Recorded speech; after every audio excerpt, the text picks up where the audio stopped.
अस्सलाम वालेकुम। Channel M5 से नसरीन हुसैन परवेज़ आपसे मुखातिब हैं। हमारा इरादा तो ये था कि हम इस क्लिप से अपने नए चैनल मुक़दमे का आगाज़ करें, चूँकि वो सियासी प्रोग्राम ही होगा यकीनन, लेकिन कुछ टेक्निकल वजूहात की वजह से अभी हम उसको नहीं ऑन एयर कर पा रहे हैं। तो इंशाअल्लाह जल्द ही उसके साथ और उसके जो सियासी उन्वानात होंगे, उसके जो सियासी मसाइल, वो जिनसे लोग सफ़र कर रहे हैं, जिनसे सोसाइटी सफ़र कर रही है, जिनसे पूरा सिस्टम सफ़र कर रहा है, मुआशी सिस्टम, मज़हबी सिस्टम, हर तरह का जो निज़ाम है वो सियासत की नज़र हो चुका है पाकिस्तान में। तो उस पर हम बात शुरू करेंगे इंशाअल्लाह अपने नए चैनल से। लेकिन आज जो ये टॉपिक है जिसके लिए मैंने आपसे कहा कि हम ये सोच रहे थे कि इससे ही आगाज़ करेंगे, तो सबसे अहम इदारा जिसका नाम है इलेक्शन कमीशन ऑफ पाकिस्तान, और मैं भी 22 साल तक उसका हिस्सा रही हूँ। अनफॉर्चुनेटली कुछ अरसे तो जाहिर है कि ये इलेक्शन कमीशन की बदकिस्मती थी कि मेरे जैसे लोग वहाँ चले गए, और जाहिर है ज़्यादातर तो मेरी ही बदकिस्मती थी, चूँकि सफ़र मैंने किया है, इलेक्शन कमीशन ने तो सफ़र नहीं किया। सफ़र मैंने किया है, तो मैं यही कहूँगी कि मेरी बदकिस्मती। एक ख़बर चल रही है आजकल, और मौज़म फ़खर साहब हैं जो सोशल मीडिया पे बड़ा अच्छा प्रोग्राम करते हैं। जैसे मैंने उस दिन आपको कहा कि रज़ी नामा, रिज़वान रज़ी, मौज़म फ़खर, इमरान शफ़क़त और भी एक दो लोग हैं जो बहुत अच्छा प्रोग्राम करते हैं और बैलेंस्ड प्रोग्राम करते हैं। तो उन्होंने ये कहा कि जी, मतलब थंबनेल इस तरह का होता है, उसका टाइटल ऐसा होता है कि आदमी चौंक पड़ता है कि हैं क्या हुआ, फ़ौज आ गई क्या इलेक्शन कमीशन के अंदर। उन्होंने कहा कि जी अब एक जनरल साहब आ गए हैं, लिहाजा इलेक्शन कमीशन का वो तमाम मंसूबा जो उन्होंने बनाया था वो ख़त्म, वो खाक में मिल गया। अब मैंने देखा क्लिप, तो वो चेयरमैन नादरा के हवाले से था, जो कि एक सर्विंग जनरल साहब जो हैं उनको नादरा का चेयरमैन बना दिया गया। ऑफ कोर्स नादरा एक कड़ी है, नादरा, इलेक्शन कमीशन और डिस्ट्रिक्ट मैनेजमेंट, ये तीन इदारे जो हैं इनके साथ मिलकर इलेक्शन कमीशन का प्रोसेस आगे बढ़ता है। नादरा चूँकि बेसिक जो है वो कील है जो इलेक्शन कमीशन के ताबूत में लगाई गई हमेशा। मैं आखिरी इलेक्शन जो हुआ जिसमें यानी कि 2018 के इलेक्शन से पहले 2013 के इलेक्शन की बात कर रही हूँ। पीपल्स पार्टी के सेक्रेटरी साहब यूसुफ रज़ा गिलानी के दोस्त थे, वह इंसान बहुत अच्छे थे, और जितने सेक्रेटरीज इलेक्शन कमीशन में आए उनमें वो कायदे करीने के आदमी मुझे लगे। लेकिन मुझे हैरत हुई उनका कायदा करीना उस वक्त कहाँ गया जब सारी सियासी हरकतें वहाँ हो रही थी। पीपल्स पार्टी का chief election commissioner Hamid Mirza, मैं ऐसे लोगों के साथ जस्टिस का लफ्ज़ लगाती ही नहीं हूँ, ना अब्दुल हमीद डोगर के साथ, ना सरदार रज़ा के साथ, ना ही हामिद मिर्ज़ा के साथ। जस्टिस नईमुद्दीन के बाद मैंने इलेक्शन कमीशन में आने वाले जजेस के साथ जस्टिस का लफ्ज़ ही लगाना बंद कर दिया था। जनाब तारिक फ़तेह, वो भी पीपल्स पार्टी का पाला हुआ बंदा, वो नादरा का chairman. Secretary election commission Ishtiaq Ahmed साहब पीपल्स पार्टी के, ग्रेड 22 भी उनको यूसुफ रज़ा गिलानी के दोस्त थे, वो उनके क्लास फ़ेलो कहा जाता है, उनके क्लास फ़ेलो थे।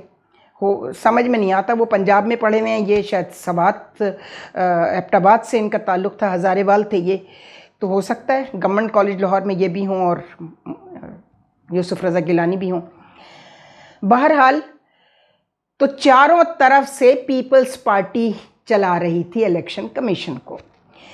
सो वही सूरत हाल अब है कि चारों तरफ से नादरा को तारिक फ़तेह के निकाले जाने के बाद कौन चला रहा है?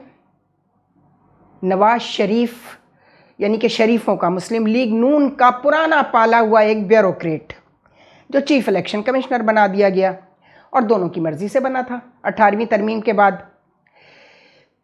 तो वो काम तो करेगा जनाब शरीफों का, और ये इसकी बहुत हाहाकार मची हुई थी। प्लस ये भी इल्ज़ाम लगाया जा रहा था कि हमारे जनरल आसिम मुनीर साहब चीफ ऑफ आर्मी स्टाफ, उनका झुकाव भी मुस्लिम लीग नून की तरफ है। लिहाजा उन्होंने ये बेहतर समझा कि इस मामले को दुरुस्त सिमत में डालने के लिए पहले जहाँ रूट कॉज है, जहाँ से रजिस्ट्रेशन ऑफ वोटर्स शुरू होते हैं और जाली वोट भी रजिस्टर्ड होते हैं, और प्लस टोटल वोट, अब जो डिलिमिटेशंस हुई, एक एक सीट बढ़ी है बहुत सारे कॉन्स्टिट्यूंसीज़ की, प्लस सेंसस हुआ है उसमें भी आबादी बढ़ी है तो वोटर्स भी बढ़े हैं। तो उसमें नादरा का जो चेयरमैन है वो की रोल प्ले कर सकता है। जनाब मेरा ख्याल है हो सकता है की रोल प्ले कर सकता हो, लेकिन उस वक्त जब रजिस्ट्रेशन का वक्त था, जब सेंसस हो रहे थे, उस वक्त नादरा इलेक्शन कमीशन की कोऑर्डिनेशन में ये काम कर सकता था कि जी वोटर्स तो इतने हैं और आपने सिर्फ मुस्लिम लीग नून की जो कॉन्स्टिट्यूंसीज़ हैं जहाँ जहाँ, या पीपल्स पार्टी की कॉन्स्टिट्यूंसीज़ हैं जहाँ जहाँ, यही दो मेजर पार्टियाँ यही खेल रही हैं, तो वहाँ तो जी वोटर्स की तादाद बढ़ गई है, जबकि वोटर्स तो सेंसस के बाद बहुत ज़्यादा बढ़े हैं, लेकिन इन कॉन्स्टिट्यूंसीज़ में वोटर्स की तादाद बढ़ गई है। प्लस वोटर रजिस्ट्रेशन के बाद दूसरा नंबर आता है आरटीएस सिस्टम की बात भी की मौज़म फ़खर साहब ने, जो बैठ गया था रिज़ल्ट्स के वक्त, और नादरा उसमें साथ मिली हुई थी इनके साथ।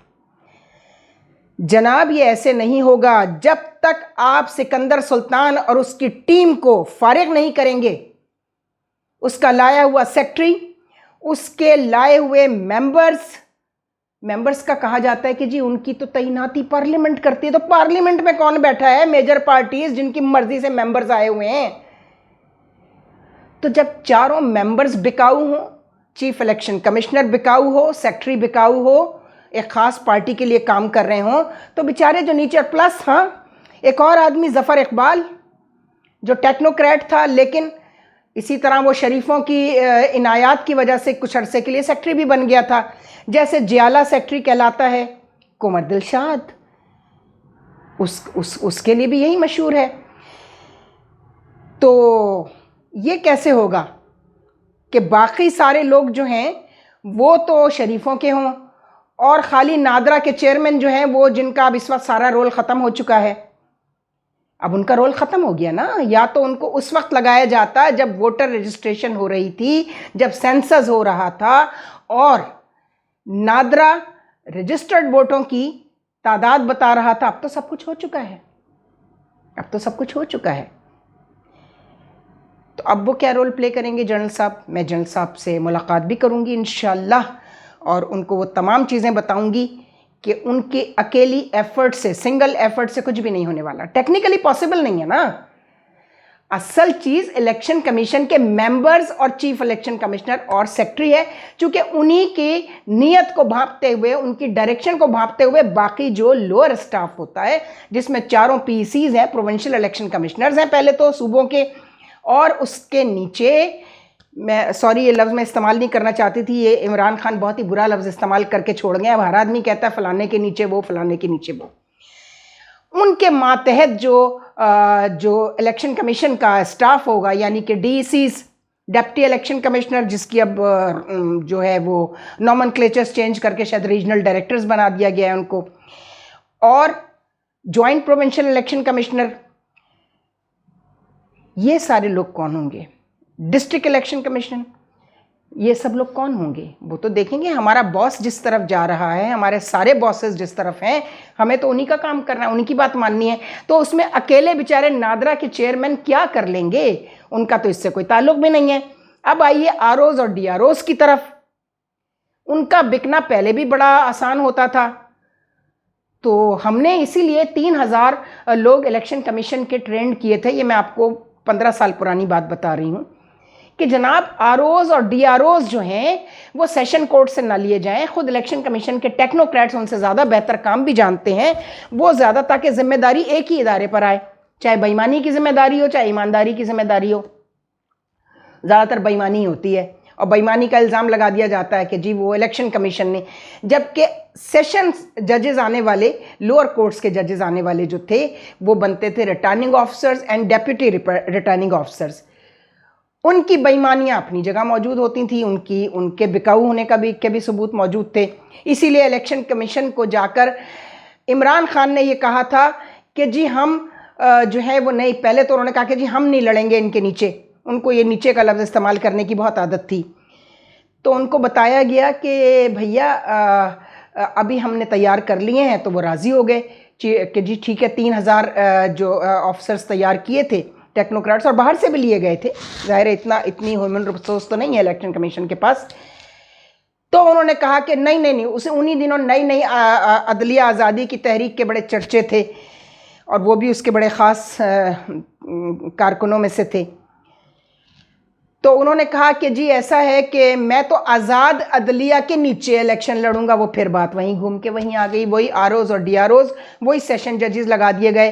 फिर जब उनकी 4 कॉन्स्टिट्यूंसीज़ का जो रिज़ल्ट था वो सबको नज़र आ रहा था, और फाइल पर भी लिखा गया था, कुछ लोगों ने, मेरे जैसे कुछ लोग थे जिन्होंने लिखा कि नहीं जी ये 4 कॉन्स्टिट्यूंसीज़ का, तो उनको फिर आगे पीछे कर दिया गया, यानी कि जॉइंट सेक्रेटरी इलेक्शन कमीशन।